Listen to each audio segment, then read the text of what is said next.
being human, having the conversation.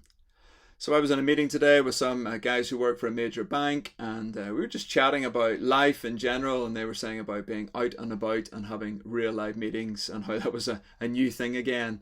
And then we were chatting about family and kids, and there's this TikTok craze at the moment, Rate My Teacher, and kids are saying really unhealthy and unhelpful things online, and it's involving schools and sometimes the police.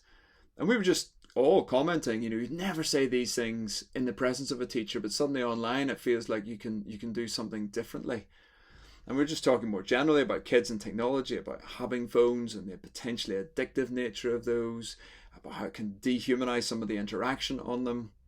And these guys were talking about working in a major bank and yet having online sessions around relationships, around vulnerability. They were talking about this lady having to chat about vulnerability, but everybody had their cameras off, and just how difficult it is sometimes to chat about these kind of issues. And I was able to say, oh, actually, I was working on a project today and work around that kind of stuff, being human. And we just done a session actually on connection and the importance of relationships. We're just asking, why is it that we're so wired for relationships? Like, where does that come from? It doesn't make sense if we're just a collection of cells. It's more than a chemical reaction. So what does that look like? What does it mean that we're made in the image of a relational God? And why does that reframe how we look at relationships? And we talked a little about the future, what that means for work, for all of us, working from home, working in the office. We got to chat again about the importance of being present, about how you read all sorts of visual clues in a room, how important it is for families as we navigate some of this stuff looking forward.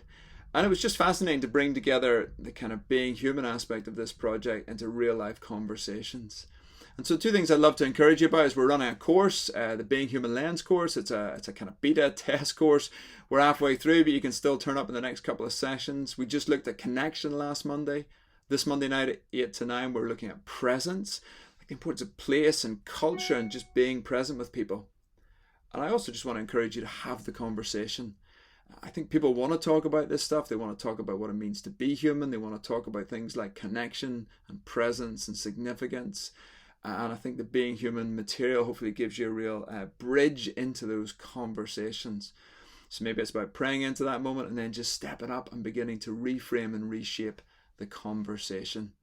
What does it mean to be human?